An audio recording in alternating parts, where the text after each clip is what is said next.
Hello 8th class, I welcome you on साया Saran classes.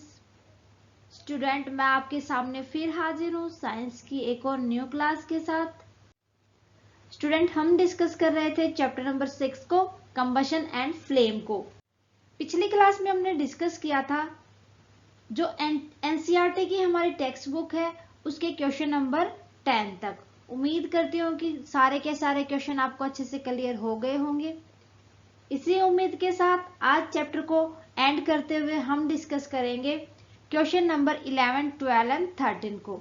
आज हमारा चैप्टर कंप्लीट हो जाएगा।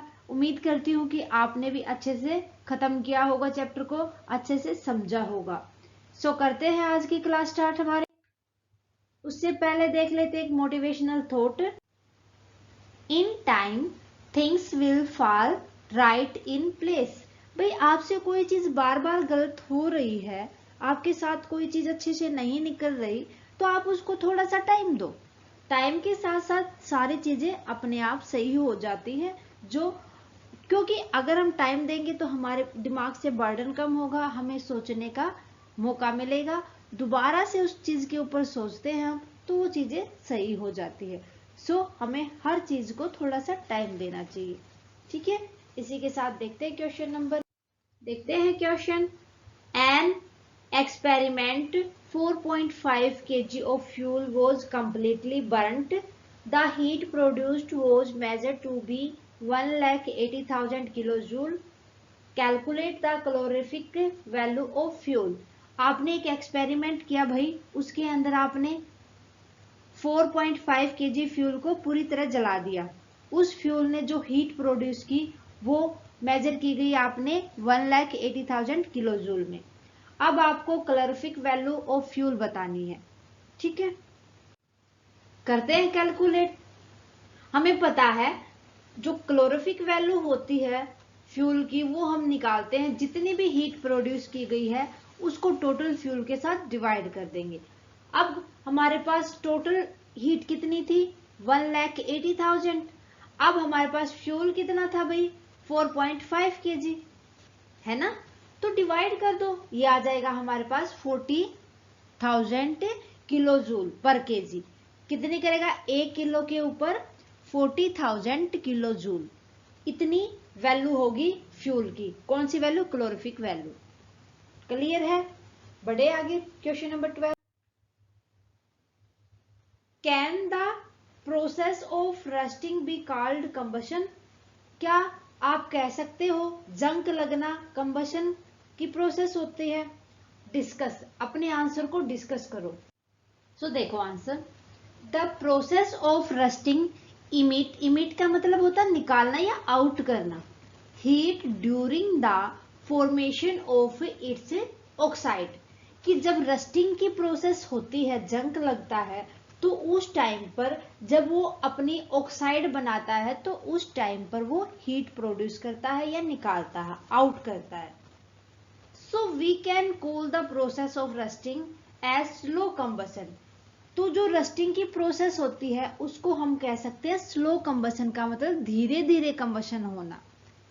होता क्या है, कंबशन ही होता वो, लेकिन फर्क इतना होता है कि वो स्लोली होता है, धीरे धीरे होता है। क्लियर है, ठीक है। देखते हैं क्वेश्चन नंबर 13। देखो, Abida and Ramesh were doing an experiment in which water was to be heated in a beaker. जो अबीडा है और जो रमेश है वो दोनों के दोनों पानी को गर्म करते हैं एक बेकर के अंदर, ये एक्सपेरिमेंट करके देखते हैं। ठीक है, अबीडा kept the baker near the wick in the yellow part of a candle. जो अबीडा थी वो बेकर के, जो उसने वाटर लिया था ना, उसको कैंडल के विक, जो येलो पार्ट होता है, विक क्या होती है, बाती, जो बात होती है ना उसकी, वो बाती उसके पास लेके जाती है। But Ramesh kept the baker in the outermost part of the flame. अब रमेश जो अपने बेकर को रखता है जो कैंडल है उसके आउटर मोस्ट, जो बाहरी पार्ट होता है उसके ऊपर, ये बाहरी। Whose water will get heated in a shorter. आपको बताना है कि कौन से का जो पानी है जल्दी गर्म होगा।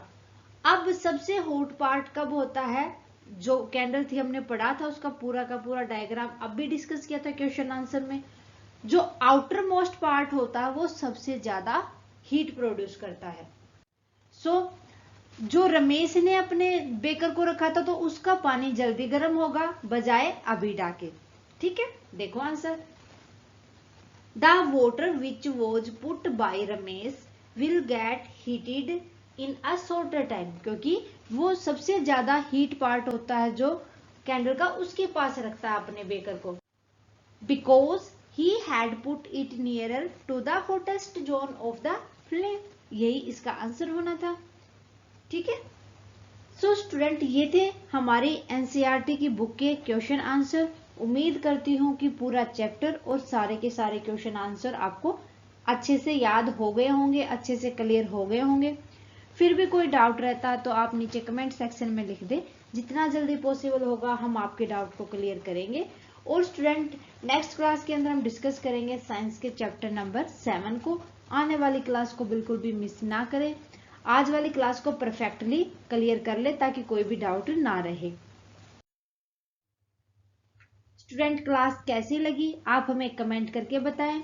अच्छी लगे तो प्लीज लाइक और अदर स्टूडेंट के साथ ज्यादा से ज्यादा शेयर करें। अगर आपने अभी तक साया सारन क्लासेस को सब्सक्राइब नहीं किया है तो प्लीज सब्सक्राइब कर ले और बेल आइकन को दबा ले ताकि आने वाली क्लासेस की नोटिफिकेशन प्रॉपरली आपको मिलती रहे। थैंक यू स्टूडेंट, मिलते हैं नेक्स्ट क्लास में।